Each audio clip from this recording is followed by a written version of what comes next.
Perfeito. Olá, Nuno, bom dia, seja Olá, bom dia. bem-vindo, né? Um prazer, Nuno, tê-lo aqui com a gente, aqui no Eu- evento Facom Tech Week, aqui da Faculdade de Computação. Obrigado Então, pelo convite. não, imagina, obrigado. Deixa eu. Olá, bom dia. E aí, Nuno, agradeço muito por enriquecer aqui o nosso evento, trazendo informações aí tão atualizadas e tão à frente, para falar para a gente Obrigado. sobre criptografia na era da computação quântica. Apresentar aqui para vocês, pessoal, o Nuno. O Nuno é um pesquisador aqui dessa área e lá do Instituto de Tecnologia de Aveiro, em Portugal. E a gente já teve a oportunidade aí de preparar o primeiro workshop de computação e comunicação quântica, que teve no SBRC Brasil 2021. E tivemos a felicidade essa semana de ter a aprovação do próximo no ano que será em 2022, em maio. Então, já convidamos todos aí para participar. Nuno, passo aqui então a palavra para você. E, novamente, muito obrigado por estar aqui com a gente na Facom Tech Week.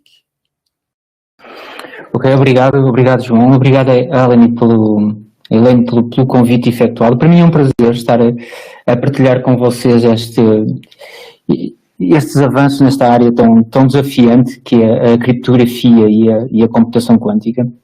Eu sou um investigador no Instituto de Telecomunicações da Universidade de Aveiro e o meu foco de trabalho é mais na área da criptografia quântica e, claro, obviamente que nesse sentido também na área da computação quântica, uma vez que a computação quântica é vista como sendo o inimigo principal da criptografia que nós temos hoje em dia. Esta palestra, este workshop é direcionado no âmbito da computação quântica para tentar demonstrar como é que os desenvolvimentos no computador quântico podem afetar os nossos sistemas criptográficos. Essa é, no fundo, a motivação principal que está por trás desta palestra. Apesar de, nos últimos anos, ter havido grandes desenvolvimentos na área da computação quântica, e isso poder levar a um avanço civilizacional bastante grande, também apresenta alguns riscos para a nossa sociedade. E é nesta parte, mais associada aos riscos que existem e possíveis soluções, que é direcionada a esta palestra. Só aqui um pouco de introdução ao tema. Nós sabemos que hoje em dia as tecnologias que nós usamos na computação são baseadas em microprocessadores, com soluções na área do silício. E isto começou basicamente na década de 60, quando foi desenvolvido os primeiros transistores e depois os primeiros chips integrados para fazer-se computação. Já pouco tempo depois foi instituída uma lei que é designada pela Lei de Moore, como provavelmente você sabe, em que diz que o número de transistores em cada chip duplica a cada 24 meses. E o mais curioso é que durante os últimos 30 anos esta lei de Moore tem sido verificada. Nós, por exemplo, tem aqui, como podem ver neste slide, tem aqui dois exemplos deste aumento exponencial do número de transistores em cada chip. Por exemplo, em 1971 a Intel tinha no seu chip 2.250 transistores e, por exemplo, em 2000 o Pentium 4, também da Intel, tinha em cada chip 42 milhões de transistores. Ou seja, a lei de Moore foi prevista pouco tempo da integração dos transistores em chips, continua a ser válida. Eu, por exemplo, como podem ver aqui neste gráfico, que representa a evolução do número de transistores em cada chip até 2016, desde 1971, nós podemos ver que na década de 70 tínhamos alguns milhares de transistores por cada chip. Atualmente em 2016, não é atualmente, já há 5 anos atrás, os chips da Intel, por exemplo, e da IBM tinham 20 mil milhões de transistores. Ou seja, passado estes 30 anos, estes mais de 30 anos, a lei de Moore continua a ser válida. Atualmente, nós estamos a utilizar para a construção dos chips, nós estamos a utilizar tecnologia que se situa entre os 3 a 7 nanómetros, ou seja, cada transistor ocupa, entre aspas, um espaço no chip à volta dos 3 nanómetros. E para nós continuarmos a verificar, e se quisermos continuar a verificar a lei de Moore, vamos ter que continuar a diminuir o tamanho de cada transistor no chip. Nós atualmente estamos nos 3 nanómetros, foi há pouco tempo anunciado a produção dos transistores para chips de computacionais na ordem dos 3 nanómetros. Okay? Mas, no entanto, quando nós diminuímos muito o tamanho dos dispositivos, entram em jogo outras leis que não as leis clássicas que regulam o funcionamento dos transistores. Ou seja, nós a partir de um certo tamanho de dispositivo, ou seja, se o transistor continuar a medir, nós vamos enfrentar um problema que é o problema do efeito de tunelamento quântico nos sistemas, ou seja, nós continuarmos a diminuir o tamanho de um transistor, vamos chegar à altura em que o comportamento dos eletrões no transistor não será governado pelas leis clássicas, mas será governado pelas leis quânticas. E as leis quânticas são leis probabilísticas, ou seja, se nós diminuíssemos muito o tamanho de um transistor para ter mais transistores dentro de um chip, o nosso transistor seria probabilístico e isso não seria algo vantajoso para a computação, uma vez que todo o funcionamento do nosso chip ficava probabilístico, ou seja, deixava de ser determinístico. Ou seja, do ponto de vista quântico, o comprimento de onda de Broglie impõe de facto o limite no qual nós podemos descrever classicamente os nossos transistores. Ok? Nesse momento em que nós começamos a descrever quanticamente os nossos dispositivos, nós temos que dizer que nesse ponto o progresso terá que parar, uma vez que nós não podemos indefinidamente diminuir o tamanho dos transistores para ter chips com mais transistores. Ok? E esse é um dos aspectos que atualmente nós temos que enfrentar, ou seja, nós estamos a diminuir o tamanho dos transistores para meter mais transistores num chip, mas em algum momento isto terá que terminar. Ok? Do ponto de vista computacional, a resolução de problemas normalmente estão classificadas em 2 grandes grupos. Okay? Um problema é designado por tipo N se o número de operações computacionais seguir uma lei polinomial.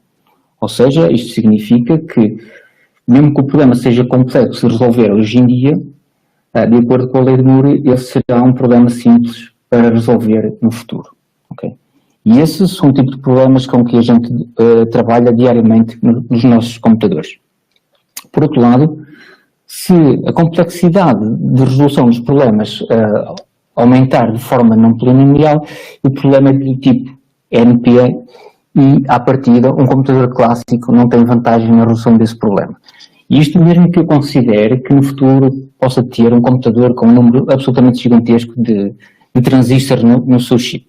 Este tipo de problemas computacionais do tipo NP são problemas que a computação clássica tem muita dificuldade em lidar.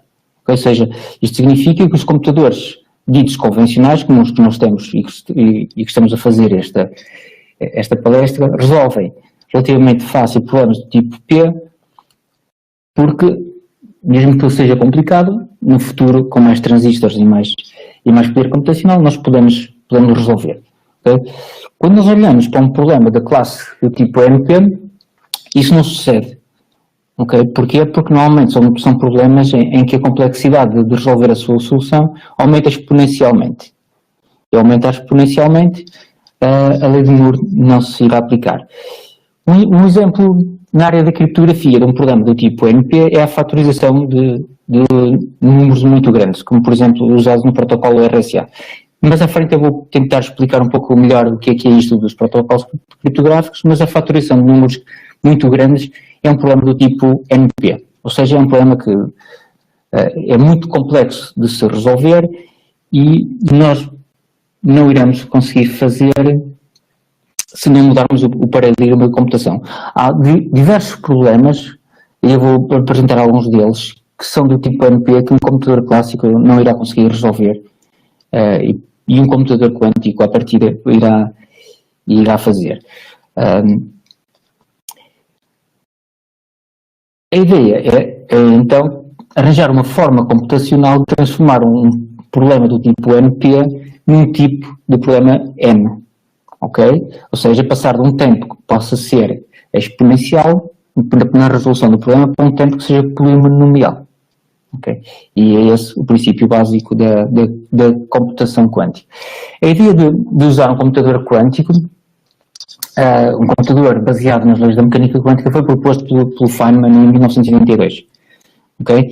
E nesse trabalho, o Feynman, no fundo, dizia que se nós quiséssemos simular um sistema físico, à partida não o poderíamos fazer com um computador clássico, uma vez que um sistema físico, à partida, é descrito pelas leis da mecânica quântica e como tal teria que ser descrito teria que ser, no fundo, resolvido utilizando a mecânica quântica. Okay?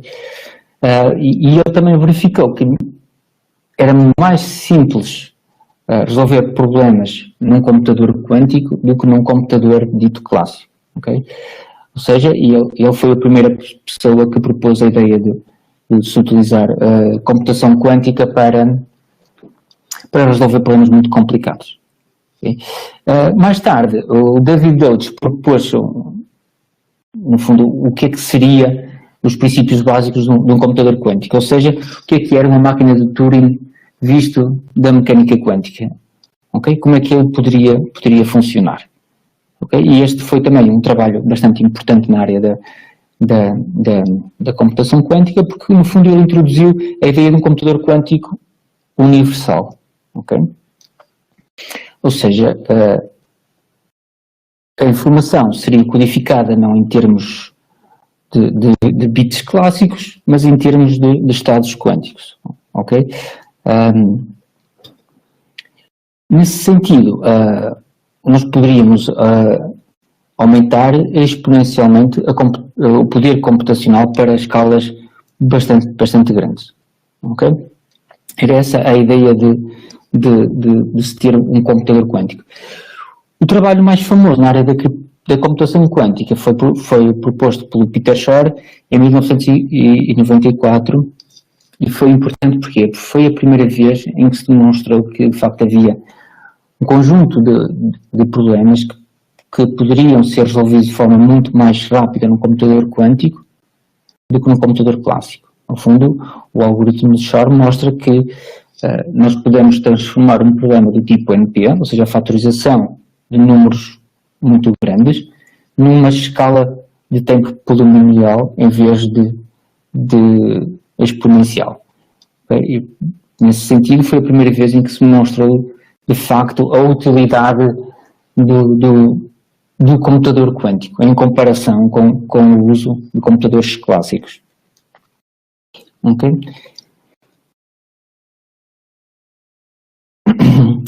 O que é mais importante a reter nestes trabalhos da computação quântica é de facto o uso de uma propriedade em mecânica quântica que é designada por sobreposição de estados quânticos.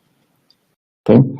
Basicamente, nós, do ponto de vista da mecânica quântica, um estado quântico pode ser uma sobreposição de dois estados ortogonais, por assim dizer. Por exemplo, nós sabemos que num computador clássico a informação é guardada em bits que tomam valores lógicos 0 e 1. Okay?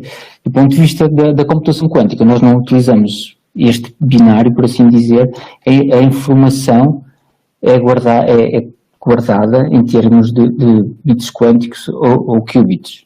Okay?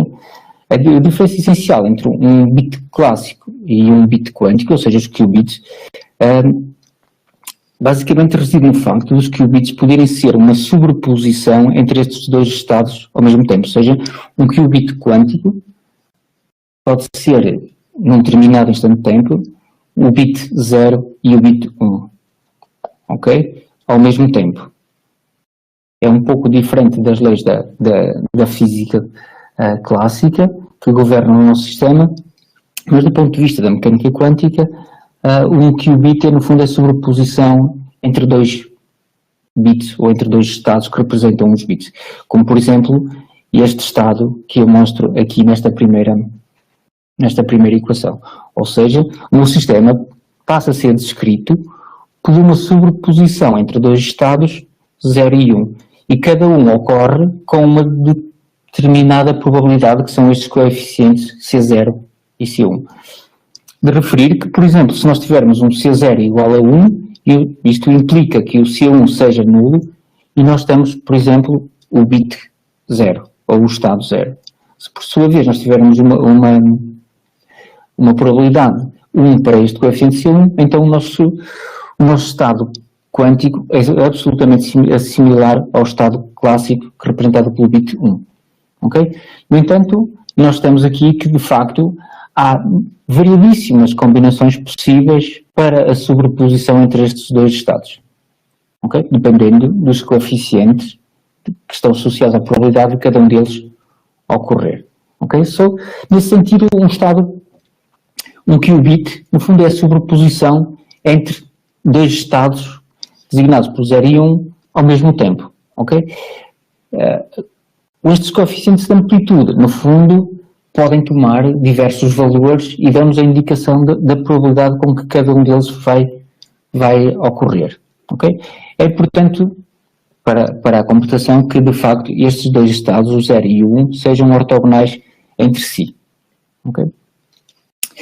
Do ponto de vista da computação quântica, um conjunto de n qubits é usualmente definido como sendo um quântico, um registro. Eu não sei traduzir muito bem para português, seria um registro quântico de tamanho n.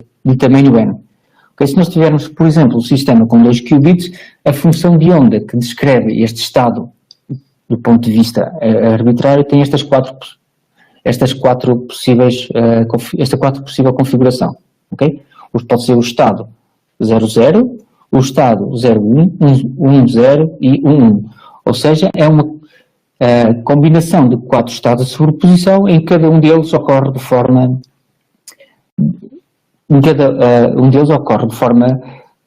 governada por este coeficiente de amplitude que está associado à probabilidade do estado ocorrer.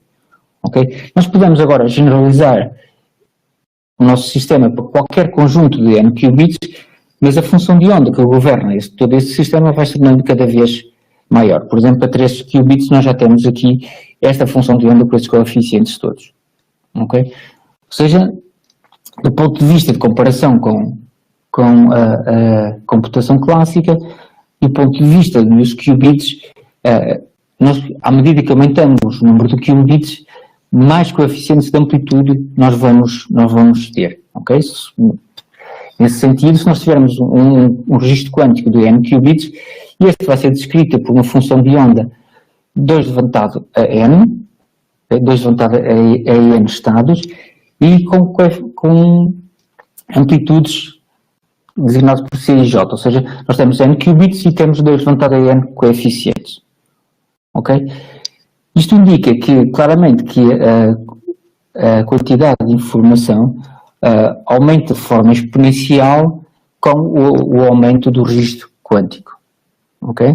No entanto, convém salientar que quando é feita uma medição no meu sistema, toda a informação que está nestes coeficientes de amplitude é perdida. O sistema torna-se ortogonal e determinístico, ok? Isto à partida poderá não ser muito vantajoso, uma vez que todo este ganho em coeficientes de amplitude onde eu possa trabalhar a minha informação é perdido quando eu faço uma medida. Okay? Mas, no entanto, se eu deixar o meu sistema interagir de forma livre, eu posso tirar partido desse sistema, uma vez que a informação continua a ser preservada nos coeficientes de amplitude. Okay?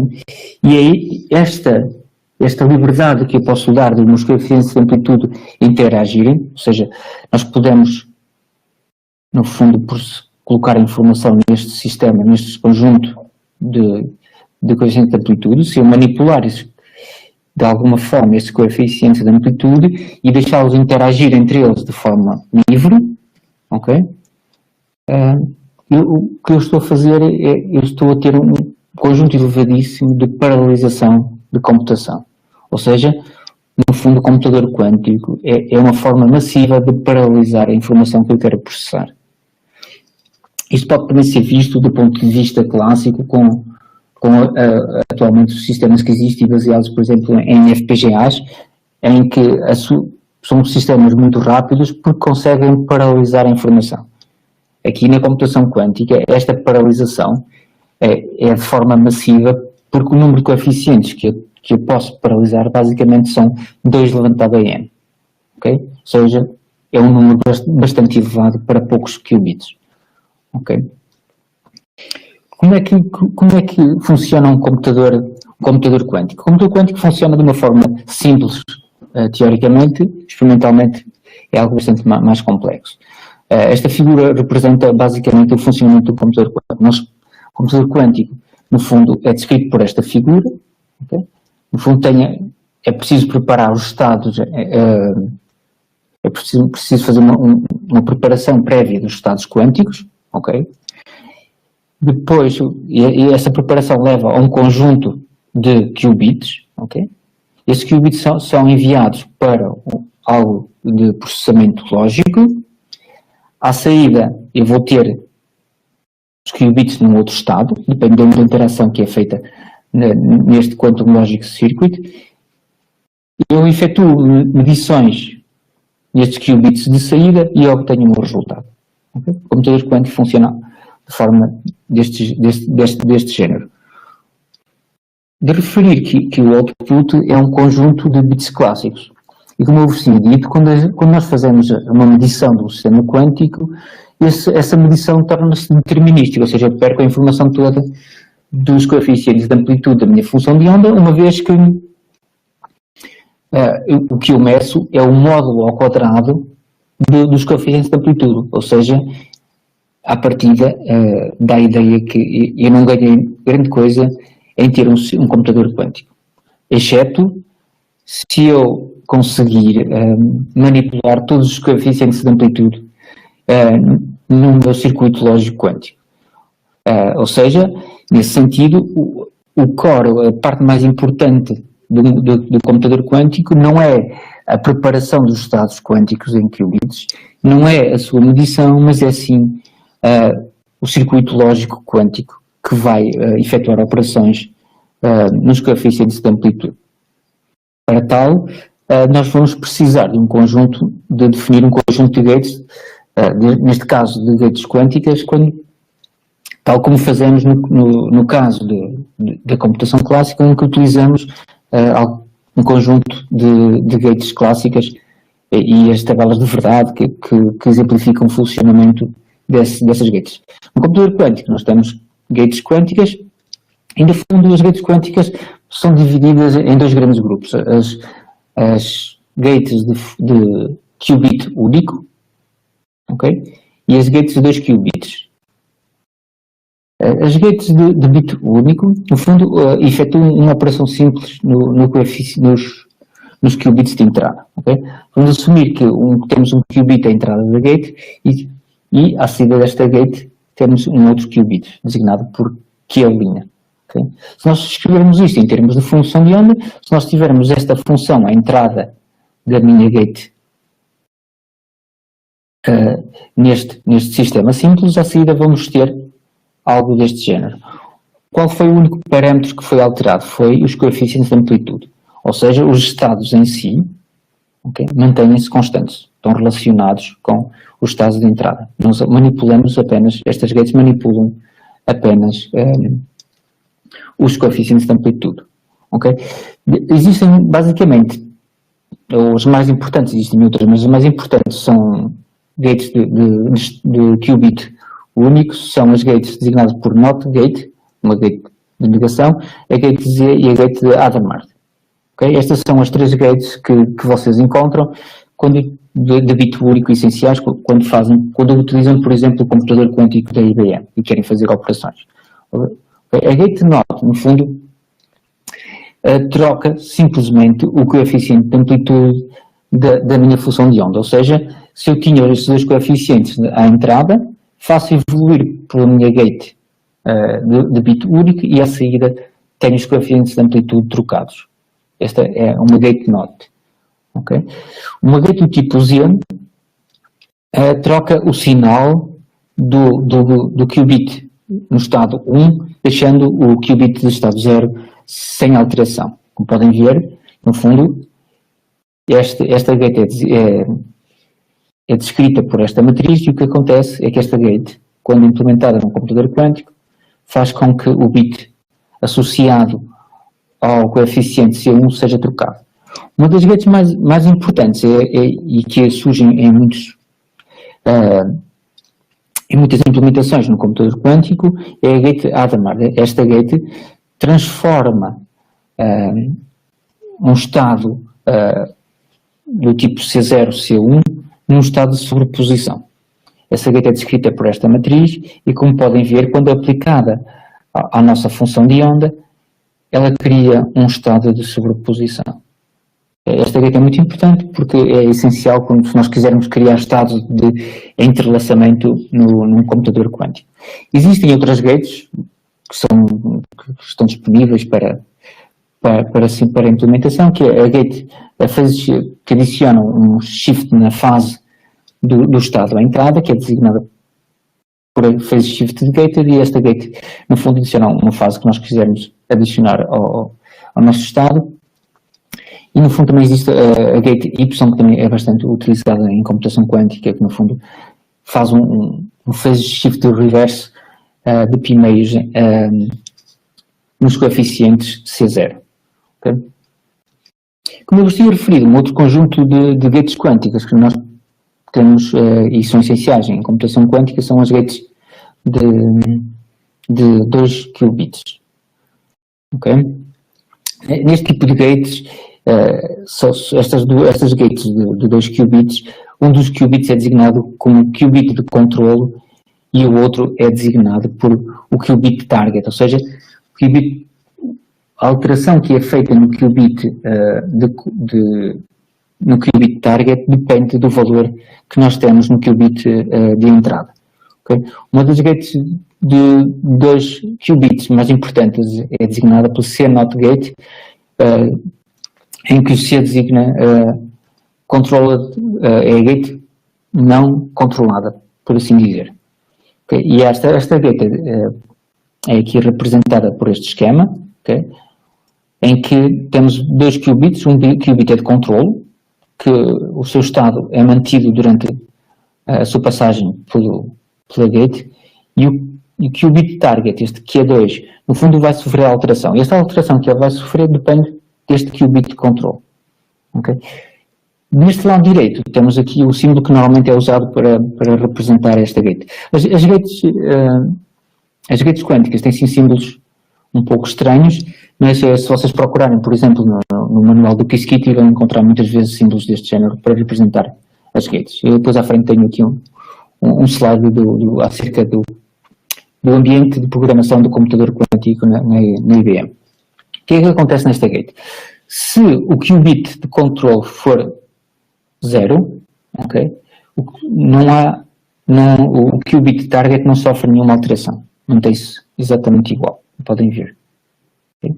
Se o qubit control for 1, então o qubit target altera o seu estado. Ou seja, onde tinha 0 passou a ter 1, e onde tinha 1 passou a estar 0. Nesse sentido, a gate CNOT só opera uma operação NOT quando o qubit de controle está no estado 1. Okay? Esta gate, no fundo, é de uma gate de 2 qubits, tem 4 coeficientes de amplitude, podem ser descritos num vetor coluna, okay? E quando o qubit target, o primeiro qubit é 0, ela não faz nada. Quando o qubit target é 1, ela altera o estado do qubit. Outros gates que nós encontramos na literatura e que podem ser usados no computador quântico que são gates de 2 qubits, esses são também o gate de phase shift, em que o primeiro bit novamente é um bit de controle, e se ele for 0 não faz absolutamente nada, mas quando ele é 1, no fundo o output desta gate sofre um incremento de fase. Okay? A partir daqui, nós podemos, no fundo, criar muitas e diversificadas gates para implementar em computação quântica. Ou seja, nós podemos pegar em todas as gates de single qubit, okay, e transformá-las em gates de 2 qubits, em que um dos qubits é o qubit de controle e o outro será o qubit target. Combinando todas estas possibilidades, nós temos um circuito lógico quântico para implementar no computador quântico. Okay? Alguns exemplos, por exemplo, se nós combinarmos gates de Hadamard com gates CNOT, nós podemos obter um reverse CNOT gate. Okay? Algo simples. Se nós combinarmos CNOT gates com reversed CNOT gates, nós temos um exemplo de uma gate swap, e as gates swaps, no fundo, trocam o qubit em relação à sua entrada. Ok? Neste momento, a pergunta que nós queremos responder é: vamos supor que nós temos o computador quântico, vamos admitir que nós sabemos programá-lo utilizando aquelas gates que eu vos referi, as gates de single qubit e as gates de 2 qubits. Para qual é que será o uso que nós queremos dar ao computador? Okay? E, de facto, atualmente, esta questão é uma questão muito difícil de responder. Porque nós, de facto, existe um conjunto de problemas que podem ser resolvidos de forma mais fácil num computador quântico, mas há outro conjunto de problemas em que, de facto, ter um computador quântico não representa uma vantagem em relação a um computador clássico. Okay? Ou seja, nem sempre as tarefas se realizam de forma mais eficiente e prática num computador quântico quando comparado com um computador clássico. Ok? Da análise que também vos mostrei, do número de gates que a gente pode implementar, basicamente o que é que as gates representam? Essas gates, quando implementadas num quantum register, o que elas vão permitir é, se nós tivermos um quantum register de tamanho n, nós podemos ter 2 levantado a n operações em simultâneo. Ou seja, nós podemos, no fundo, expandir ou paralisar o nosso problema por 2 levantado a n coeficientes de amplitude. Okay? E esta paralisação, eventualmente, irá levar a que um computador quântico seja muito mais eficiente que um computador clássico. Alguns exemplos de algoritmos que podem ser implementados no computador quântico. O primeiro algoritmo que foi proposto foi designado por algoritmo de Deutsch, e é um algoritmo que, no fundo, tenta saber se uma função é balanceada ou constante a partir apenas de uma só medição. A função é designada por sendo constante se f de 0 e f de 1 tiver o valor 0, e balanceada se eles tiverem, no fundo, bits diferentes. Okay? Este foi o primeiro algoritmo posto. No fundo, este é um algoritmo de 2 qubits, Q1 e Q2, que são inseridos num circuito quântico, okay? Com gates de Hadamard e uma operação unitária. E qual é que é o objetivo final? É tentar perceber se apenas com uma medição eu consigo descobrir se a minha função é constante ou balanceada. Okay? E se nós analisarmos todos estes, a função de onda, no fundo a função de onda que se propaga ao longo de todas estas gates, nós poderemos verificar que se a função for constante, então a função de onda à saída do circuito que eu vos mostrei anteriormente, ou seja, aqui e aqui, este psi3, okay, é dada por esta expressão. Okay? Se ela for balanceada, será dada por esta expressão. Qual é que é a diferença entre estas duas funções? No fundo, é o primeiro qubit que se encontra aqui. Okay? Ou seja, se a função for constante neste algoritmo de Dodge, nós temos um estado 0, e se ela for balanceada, nós temos o estado 1. Então, aparentemente, apenas com uma medição, okay? Aqui, se eu medir o estado 0, eu sei automaticamente que a função é balanceada. Por outro lado, se eu medir o estado 1, eu sei automaticamente que a minha função é constante, é balanceada. Ou seja, ela é constante se for um 0, balanceada se for um 1. Isto indica que, a partir de uma única medida, eu consigo saber qual é que é o output da função que tem um conjunto grande de possibilidades. Okay? Um exemplo de implementação prática deste algoritmo pode ser algo como por exemplo, fazer um programa para decidir se uma moeda é falsa ou verdadeira. Okay? Se nós quiséssemos implementar um algoritmo para verificar se uma moeda é falsa ou verdadeira, nós podíamos seguir o algoritmo do Dodge.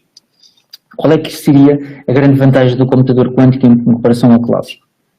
A grande vantagem é que, do ponto de vista clássico, eu teria que olhar para as duas faces da moeda para saber se ela é verdadeira ou falsa, não seja se ela é constante ou balanceada.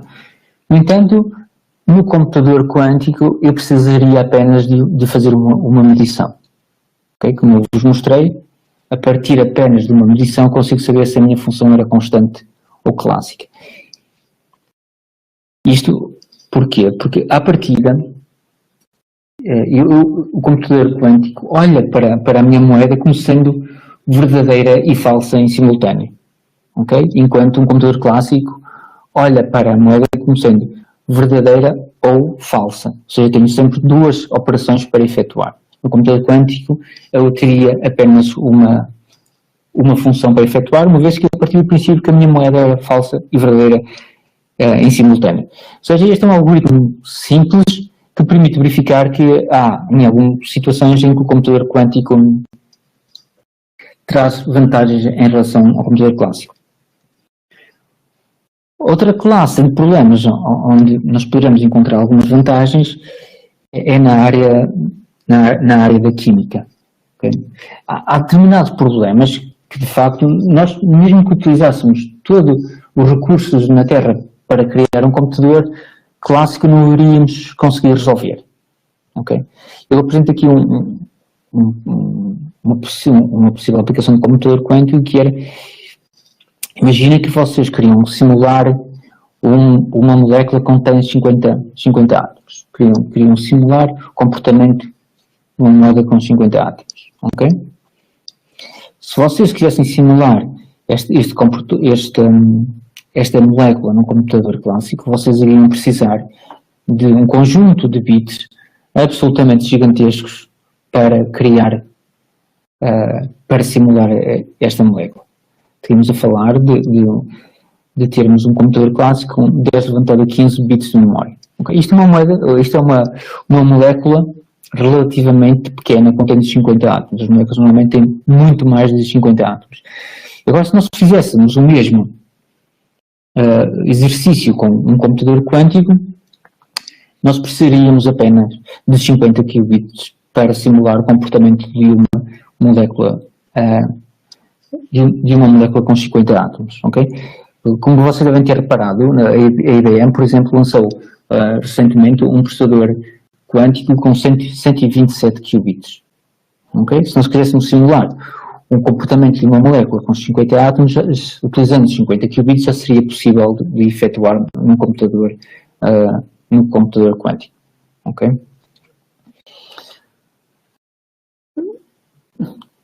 Como requisitos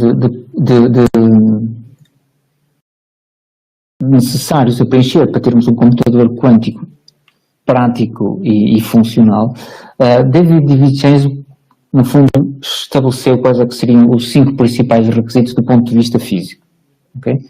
E basicamente, há alguns deles que eu já vos falei, ou seja, que o sistema tem que ter um conjunto grande de qubits, okay? E esses têm que estar bem caracterizados. Okay? Será necessário criar estados de sobreposição de n qubits. Okay? E quando se cria este estado de sobreposição de n qubits, existe um problema que é o problema da perda de coerência com o tempo. Ou seja, todo o sistema tem que ser mantido em coerência. Isso significa que a interação com o ambiente exterior tem que ser evitada a qualquer custo. É por esse motivo que, por exemplo, o computador quântico da IBM e das outras empresas que têm trabalhado na área da computação quântica, eles operam o computador quântico a temperaturas muito baixas, na ordem dos milikelvins, para evitar este contacto com o ambiente por causa da perda de coerência. Se o sistema perder coerência, o estado de sobreposição deixa de fazer sentido. Okay? Outro requisito é a necessidade do computador quântico de ter gates funcionais de 1 e 2 qubits, e também deve haver uma forma ou um método de medir o estado de cada um dos qubits. Okay? Estas aqui são duas figuras do computador quântico da IBM, uma mais antiga do que outra. Este é o recente, que a IBM enviou, por exemplo, para o Japão. E, de facto, este computador quântico já suporta um processador de 127 qubits. Okay? Pronto, até agora eu falei-vos um pouco de computação quântica, quais é que são os requisitos para implementarmos o computador quântico, como é que um computador quântico pode funcionar e algumas aplicações do computador quântico. E, no fundo, nós vimos que, de facto, o computador quântico poderá trazer enormes vantagens do ponto de vista da computação, na área, por exemplo, da saúde, em que por exemplo, farmacêuticas utilizem o poder de computação do computador quântico para simularem novos medicamentos, e isso, de facto, trazer uma grande vantagem. No entanto, como vocês devem saber, do ponto de vista da criptografia, o computador quântico é algo que é considerado muito problemático. Okay? E é por causa dos avanços na computação quântica que um dos grandes campos de investigação atualmente é o campo da criptografia. Okay? No fundo, qual é que é a ideia por trás da criptografia? A criptografia, no fundo, pretende esconder uma mensagem de todas as entidades que não sejam as interessadas. Por exemplo, como podem ver neste boneco que apresento aqui. Ou seja, nós temos uma mensagem, okay? Temos uma chave criptográfica, okay? E temos um criptograma. Qual é que é a ideia? A ideia é pegar numa chave criptográfica, misturá-la com a mensagem que queremos enviar e criar um criptograma de tal forma que qualquer entidade que tente ler o criptograma sem a chave, a mensagem não faça sentido. Okay? E este protocolo é designado pelo protocolo do one-time pad. Okay? Se nós tivermos uma chave no emissor e uma chave no receptor, e essas chaves forem absolutamente secretas, nós podemos criar um criptograma que se torne imperceptível para qualquer outra pessoa que tente aceder à mensagem. Okay? Qual é que é a grande vantagem deste protocolo designado por um one-time pad? Este protocolo é absolutamente perfeito do ponto de vista criptográfico. Ou seja, se eu tiver uma mensagem, se tiver uma chave igual à minha mensagem, é um protocolo que é impossível de quebrar, mesmo com um computador quântico. Ok? No entanto, o emissor da mensagem e o receptor da mensagem têm que ter exatamente a mesma chave, só podem utilizar uma vez para evitar serem espiados em técnicas de reconhecimento de padrões, e a chave tem que ser do mesmo tamanho que a própria mensagem.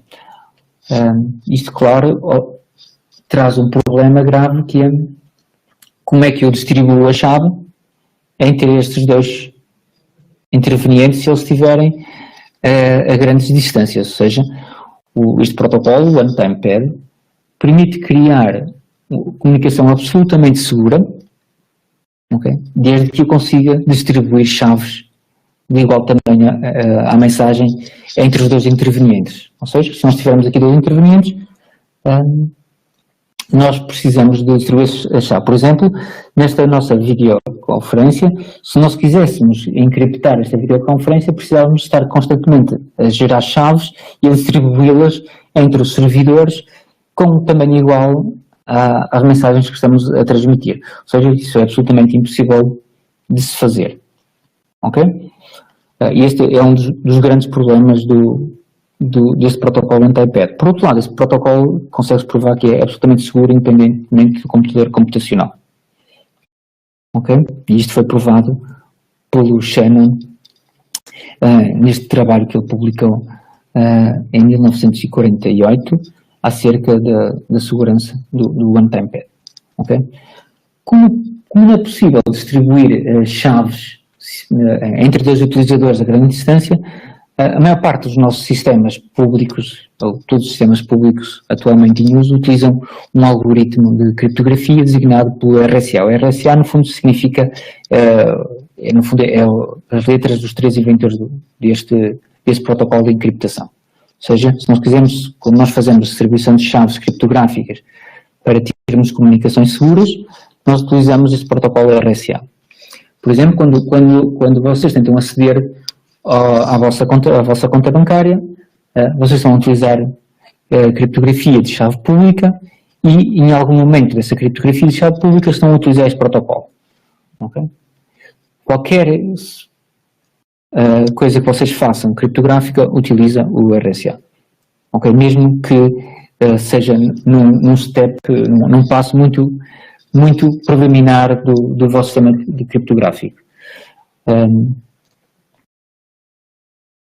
O RSA é utilizado, por exemplo, no WhatsApp, quando vocês tentam aceder às vossas contas sociais, quando tentam aceder ao banco. Ou seja, é um protocolo que permite, no fundo, estabelecer a segurança entre os utilizadores. Ok? Este protocolo, no fundo, é um protocolo que contém duas chaves, uma designada por chave pública e uma designada por chave privada. Ok? Toda a gente tem acesso à chave pública, ok? Mas só a chave privada é que permite desencriptar uma mensagem. Este protocolo, como eu vos disse, é muito utilizado sempre que vocês fazem, por exemplo, sempre que vocês olham para o browser e vejam o Transport Layer Security, no fundo, em algum momento estão a chamar o RSA para estabelecer chaves. Okay? Qual é que é a grande vantagem do RSA? Este sistema evita o problema da distribuição de chaves. Okay? No entanto, tem um grande problema de segurança, que é a segurança deste protocolo é baseada em assunções matemáticas não provadas. Okay? Basicamente, a sua segurança deriva da dificuldade de fatorizar números muito grandes. Okay? A fatorização de números grandes é um problema que é difícil de se fazer. Okay? Enquanto, por exemplo, quando vocês multiplicam números é um problema fácil de se multiplicarem dois números, é uma operação rápida. Fatorizar o número que obtenham outra vez em dois números poderá ser um problema difícil. Okay?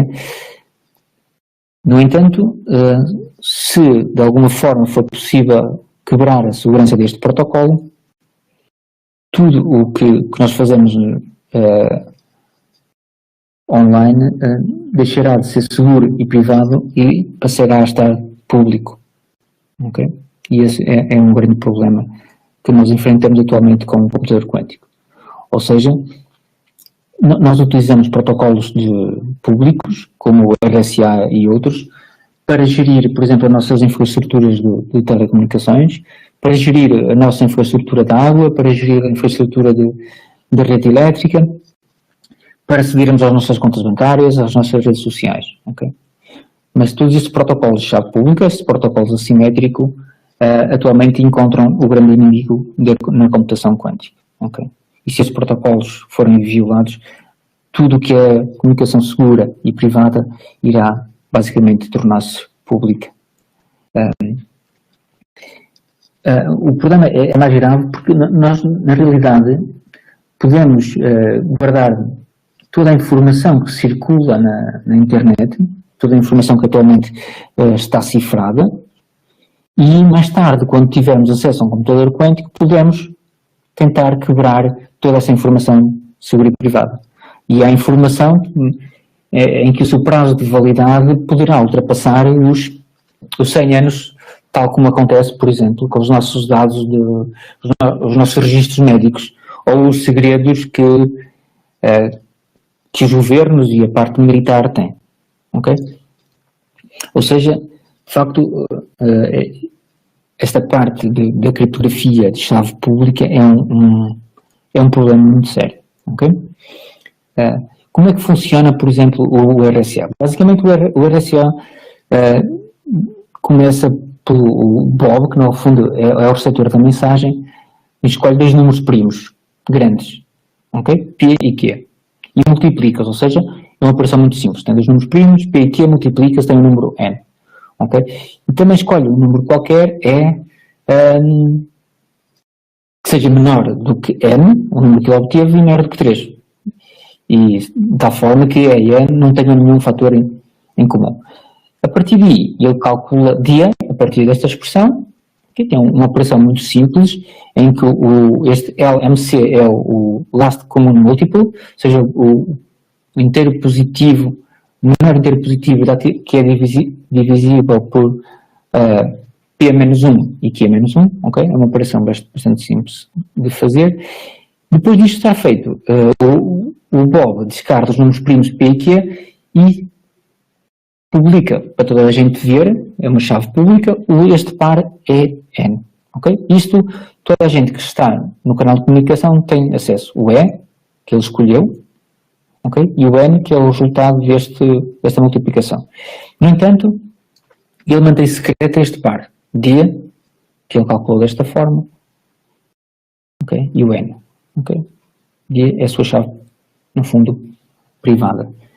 A encriptação segue da seguinte forma. A Alice calcula a potência E, ou seja, a minha mensagem, montada E vezes o módulo exponencial de N. N é este valor aqui, da multiplicação de dois primos. Okay? Isto, a Alice envia a mensagem codificada desta forma. Okay? Como é que o Bob desencripta a mensagem? No fundo, o que ele tem que fazer é pegar na sua chave privada e computar esta função. O C, que é enviado pela Alice, o D, que ele conhece, e o módulo exponencial de N. Okay? Quando ele faz isto, okay, ele regressa outra vez à mensagem enviada pela Alice. Okay? Ou seja, a Alice, a partir do E e do N, chave pública, okay, consegue encriptar a mensagem, só o Bob consegue desencriptar. Porquê? Porque o Bob tem este fator aqui, que é calculado a partir dos números primos. Okay? Quanto maior for os números primos, melhor é o sistema seguro. Qual é que é o grande desafio do RSA? É encontrar o P e o Q dando apenas o N. Okay? Um problema bastante simples à partida. uma vez que o n é obtido da multiplicação. Durante bastante tempo houve um prémio que esteve ativo, que era o RSA Challenge. No entanto, ele deixou de estar ativo a partir de 2007. Okay? Este aqui é uma tabela dos vários RSAs que já foram fatorizados. Okay? Alguns deles tiveram prémio, entretanto o prémio depois foi desativo. Okay? Ou seja, mesmo com computadores apenas utilizando computadores clássicos, já vários RSAs, a sua segurança foi quebrada, ou seja, a partir do N foi encontrado o P e o Q. Okay? E isto, de facto, coloca em sério risco a criptografia clássica. O que é que normalmente se faz? Aumenta-se o tamanho do RSA, no fundo, dos dígitos do RSA. Okay? E eu penso que, do ponto de vista bancário, vocês estão a utilizar, quando acedem ao banco, o RSA 2048. Okay? Usualmente utiliza-se o RSA 1024, mas, como eu vos disse, o prémio deixou de estar ativo. E quando o prémio estava ativo, era uma forma das pessoas publicarem que já tinham quebrado um determinado, ou já tinha sido encontrado o P e o Q que dava o N para um determinado RSA. No entanto, desde que o prémio está desativo, a gente pode acreditar que, de facto, o RSA 1024 e o 2048 continuam seguros, mas, na realidade, nós não sabemos. Okay? E é aqui que entra o algoritmo de Shor. Porquê? Porque, do ponto de vista clássico, o RSA é um programa do tipo NP, com um tempo exponencial, mas num computador quântico ele torna-se polinomial. E foi isto que o Peter Shor provou. Ok? No entanto, nós, como eu vos disse, nós temos 127 qubits disponíveis, pelo menos de forma pública, no computador da IBM, na última versão. E, na realidade, por exemplo, uma proposta de quebrar o RSA com 2048 bits foi publicado recentemente na Physical Review Letters. Seriam precisos 177 dias e termos acesso a 13.436 qubits. Okay? Se nós quiséssemos quebrar qualquer RSA, admitindo procedimentos de correção de erro, nós estamos a falar de ter um computador quântico com aproximadamente 50 milhões de qubits. Ok? Nós ainda estamos um pouco longe, nós estamos basicamente aqui com 127 qubits disponíveis. Ok? Se nós esperamos ter 1 milhão de qubits durante a próxima década, ok? Quando nós chegarmos a 1 milhão de qubits, teremos em risco de ficar sem segurança na área da criptografia.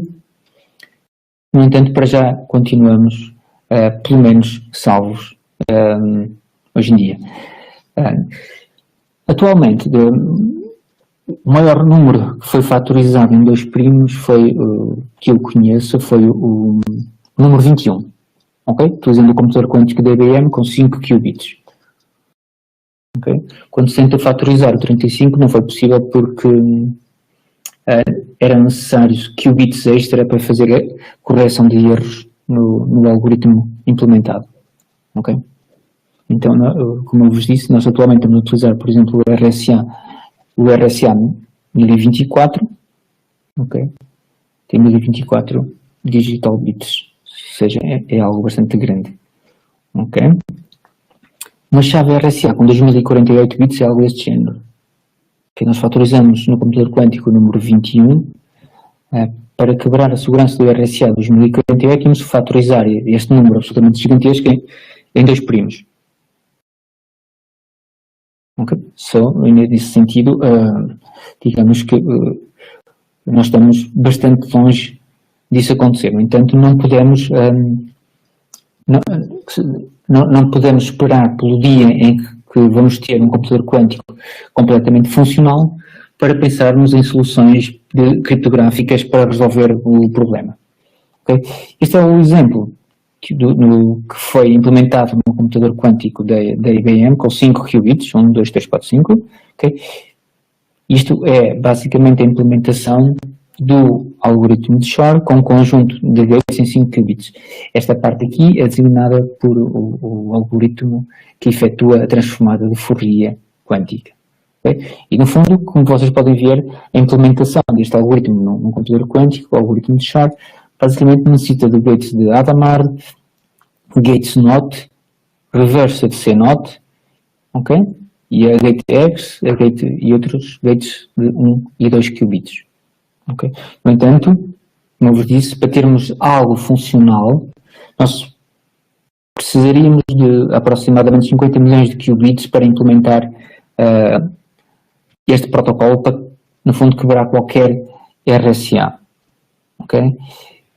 Daqui conseguimos logo ver um problema que é como é que poderemos efetuar a programação do algoritmo de Shor, não em 5 qubits, mas em 50 milhões de qubits. Esta expansão de 5 para 13 mil, como eu vos disse, ou para 50 milhões para qualquer instância do RSA, será algo bastante complexo de fazer. Okay?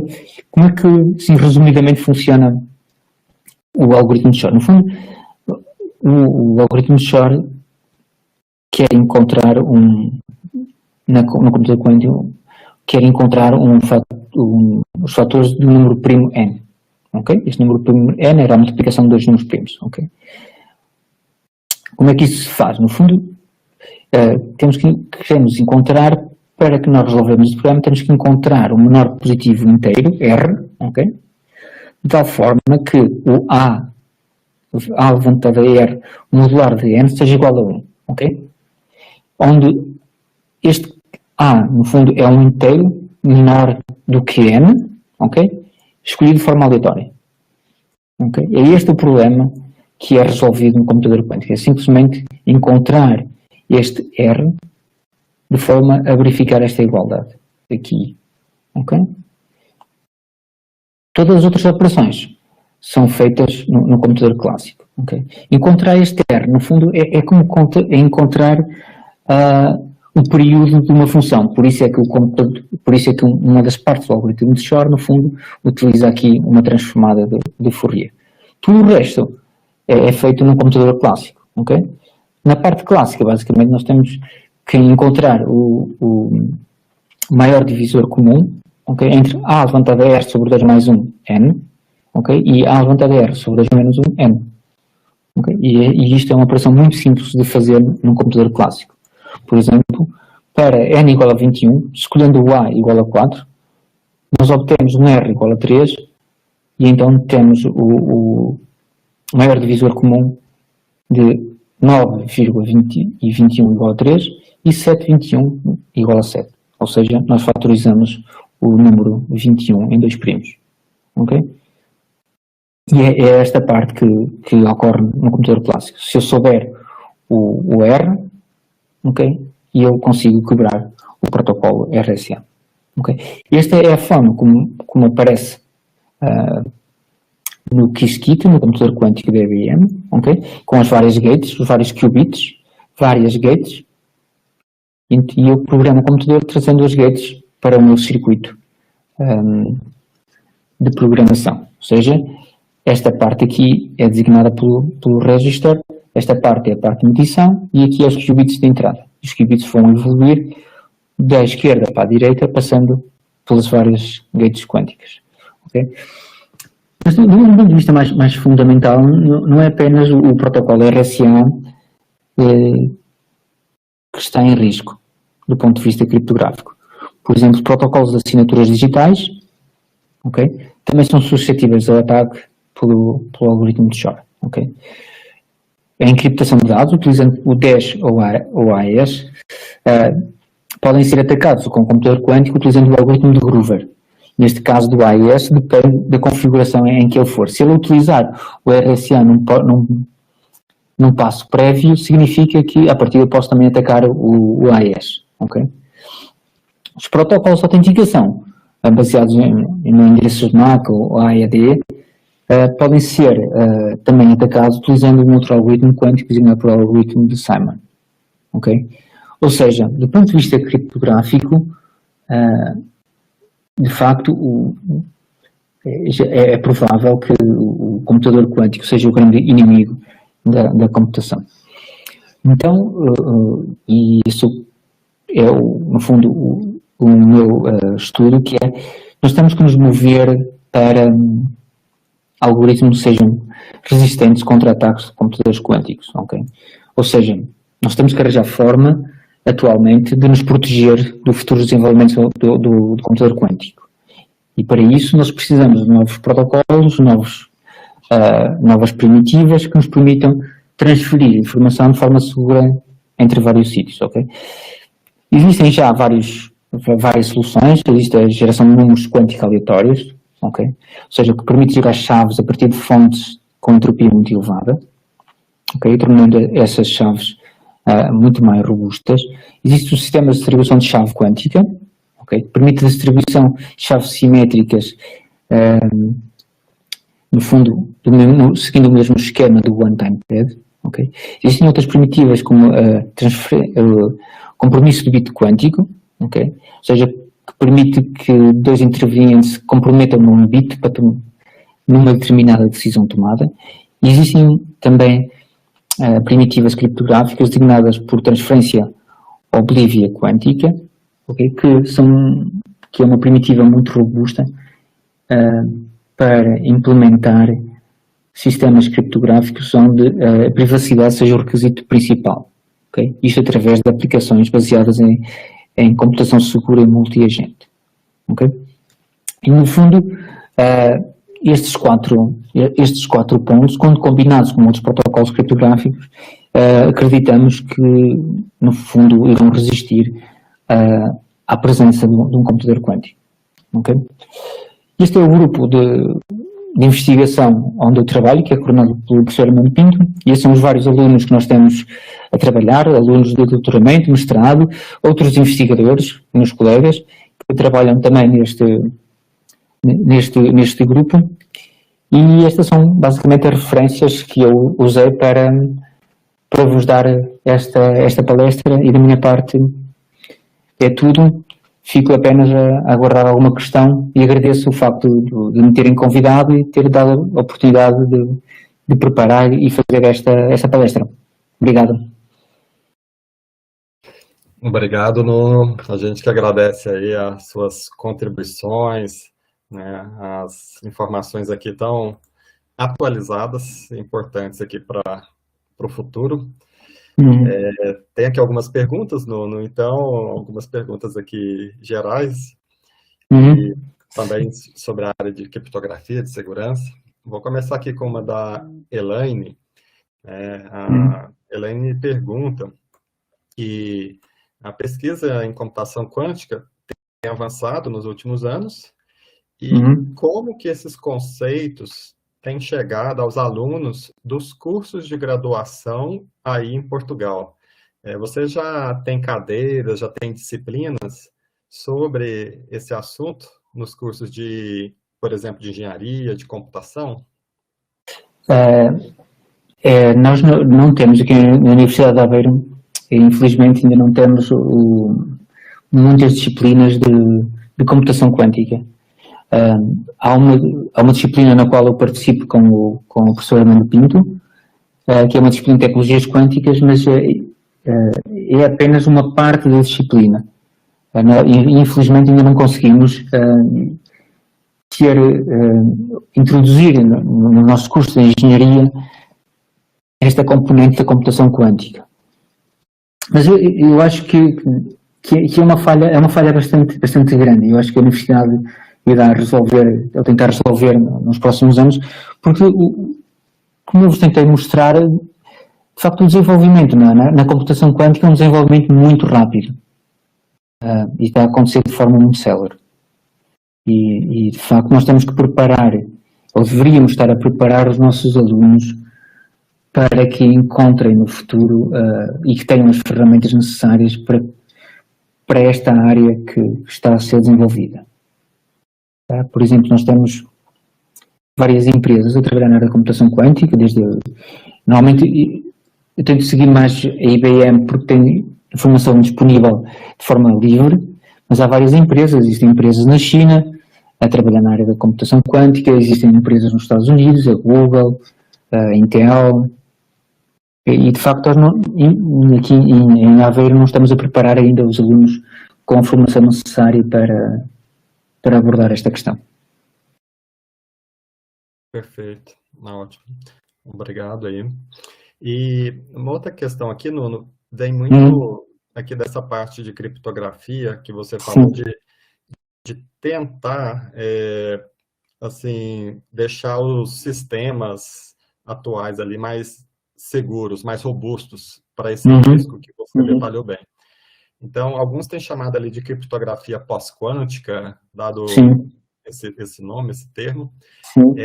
Já tem visibilidade se essas iniciativas realmente vão conseguir deixar os sistemas seguros, igual você falou, o risco aí de sistemas bancários, redes sociais, os dados nossos que são protegidos por essas criptografias que você pôs nesse quadro. Então, já tem visibilidade se realmente vai conseguir eles serem seguros, a quântica ou não? Como que está? Atualmente existem dois grandes grupos de investigação que, na minha opinião, um dia se vão ter que se misturar, que existem os grupos que investigam algoritmos pós-quantum, ou seja, são algoritmos que são algoritmos clássicos, ok? Que, baseados em problemas matemáticos ou em conjecturas matemáticas, que acredita-se que sejam resistentes contra ataques com computadores quânticos, ok? Mas esse tipo de algoritmos, por exemplo, alguns deles estão em standardização pelo NIST, que é a Agência Americana de Segurança, de Standards para Comunicações Seguras. Okay? No entanto, é difícil prever se esses algoritmos serão realmente seguros contra qualquer ataque quântico, ou seja, nós podemos dizer, ok, nós temos três grandes algoritmos quânticos, que é o algoritmo de Shor, Groover e Simon. Nós podemos dizer, ok, estes algoritmos baseados nessas conjecturas matemáticas são robustos contra esses três algoritmos. Mas é complexo de dizer se no futuro vão continuar a ser resistentes. Ok? Por outro lado, o outro grupo de investigação, que é onde me cito mais, que é nos sistemas de criptografia quântica. E esses sistemas baseiam-se nas leis da mecânica quântica para oferecer segurança. Ou seja, eu consigo matematicamente provar que o sistema é seguro. No entanto, eu também tenho que fazer algumas assunções para atingir determinado nível de segurança, okay? Para ser incondicionalmente seguro. E também tenho o problema de que os sistemas de criptografia quântica normalmente exigem hardware que é específico para criptografia quântica. E nesse sentido também é algo que é difícil de nós dizemos às pessoas que vamos ter que investir em hardware para tornar o sistema mais robusto. E basicamente há esses dois grandes grupos. Eu penso que no futuro os protocolos criptográficos que vão substituir os atuais vão ter que, por assim dizer, tirar partido do sistema de criptografia quântica e tirar partido do sistema de criptografia pós-quântico com os algoritmos clássicos. Ou seja, vai ter que ser aqui uma mistura para tornarmos o sistema de criptografia muito robusto. É essa a minha opinião para resolver o problema. Entendi, perfeito. Obrigado aí pela resposta. Tem uma outra aqui pergunta do Gabriel Machado. Ele pergunta se tem diferença em relação à visualização da interface gráfica ou a saída de dados entre os computadores quânticos, o clássico, quando resolve algum problema ou alguma operação. Na computação quântica, o output é clássico, ou seja, os dados, no fundo, são clássicos porque são após uma medição. O que acontece é que, muitas vezes, os dados estão sujeitos a erros devido à perda de coerência ok? E nesse caso, o que as pessoas tentam fazer é algo que é, ou seja, eu simulo o sistema muitas vezes, simulo que, no fundo, eu compilo no computador quântico muitas vezes, o circuito quântico, e o output será aquele para o qual ocorreram com mais sucesso os resultados obtidos. Mas a saída é um conjunto clássico de bits. Toda a informação é processada antes deste passo. Perfeito, ótimo. Uma pergunta aqui, uma outra bem interessante, Nuno, aqui do próprio canal da Facom. Primeiro, eles te parabenizam pela ótima palestra. Obrigado. E pergunta aqui, na sua visão, como a computação quântica pode afetar o modelo criptográfico empregado por criptomoedas, por exemplo, o Bitcoin? Essa é uma pergunta complexa de responder, porque há determinados algoritmos, e eu mostrei aqui alguns deles, que não são, ou seja, que são atacáveis, mas que não significa que eu possa perder a segurança. Okay? E, por exemplo, quando eu uso as functions, que eu penso que é o que as criptomoedas estão a usar, tipo o algoritmo SHA-256 ou algo desse género, não é conhecida uma vantagem do computador quântico em relação ao clássico para quebrar o protocolo em si. Okay? Ou seja, à partida, se a implementação do protocolo criptográfico estiver de acordo, não haverá problema.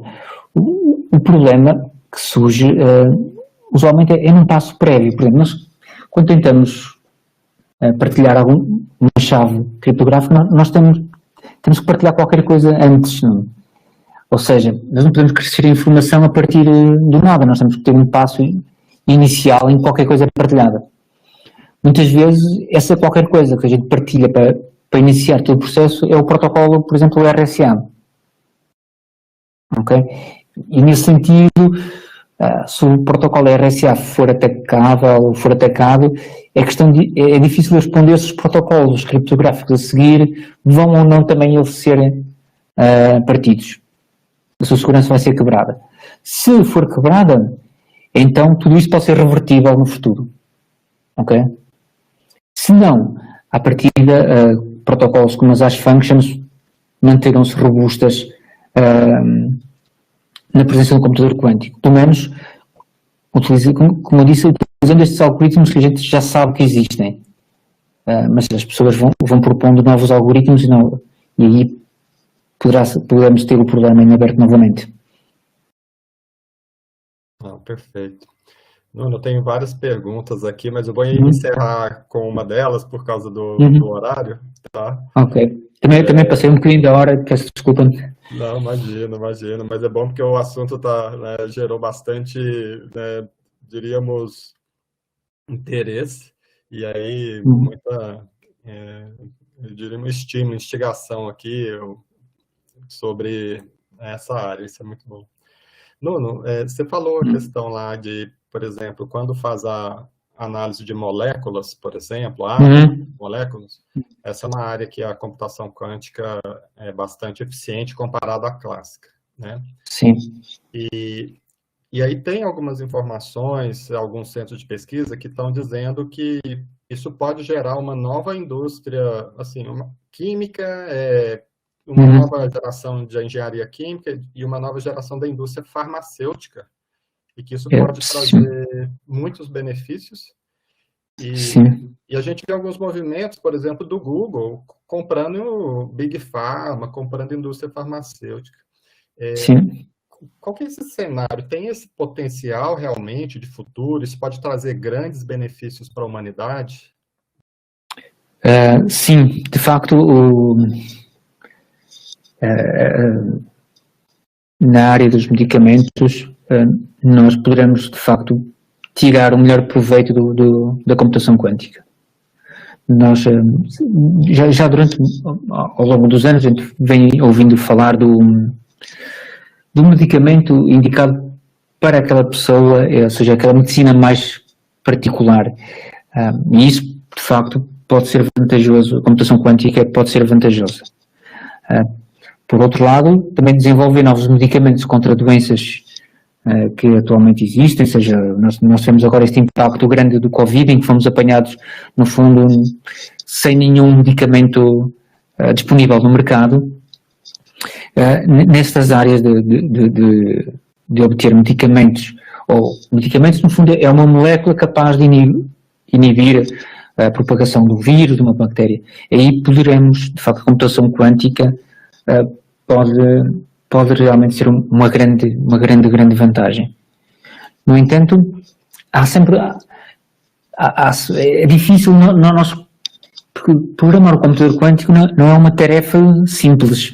Ou seja, nós temos que, seja utilizando, por exemplo, uma linguagem mais avançada como o Python, ou utilizando mesmo as gates, como eu mostrei, nós temos sempre que desenhar um circuito que faça aquilo que é pretendido. Ou seja, e desenhar um circuito para, por exemplo, uma molécula contendo 50 átomos, ou 100 átomos, ou 1000 átomos, seja lá o que é que for, porque na indústria farmacêutica estamos a falar de proteínas, já são moléculas absolutamente gigantescas. Eu acredito que será algo que irá demorar anos. Ou seja, apesar dessa potencialidade toda do computador quântico, o próprio desenho do circuito quântico que tem que ser implementado no computador será algo bastante desafiante. Mas, de facto, é uma área muito relevante e é uma das boas áreas onde a computação quântica acho que terá um contributo muito positivo mesmo. Perfeito, ótimo. Nuno, agradeço muito aqui a sua presença, a palestra. Obrigado. Uma ótima apresentação e informações. Agradeço também a presença aqui de todos os participantes, todos que estiveram aqui com a gente, da equipe de organização. E realmente é um assunto que está bastante aquecido e tende a aquecer mais ainda no futuro. Obrigado, eu que agradeço o convite efetuado. Espero que tenha esclarecido e tenha motivado os alunos e as pessoas para estarem mais conscientes deste problema da computação quântica, das vantagens e riscos e, no fundo, o estado da arte em que isto se encontra atualmente. Certamente, Nuno, ajudou bastante. E muito obrigado, professor Elaine, professor Wendel, Renan, todos organizando a Facontech Week. Nuno, grande abraço. Encontramos Obrigado. em breve. Sim, encontramos na organização do W Quantum, brevemente. Perfeito. Forte abraço, bom fim de semana. Bom fim de semana.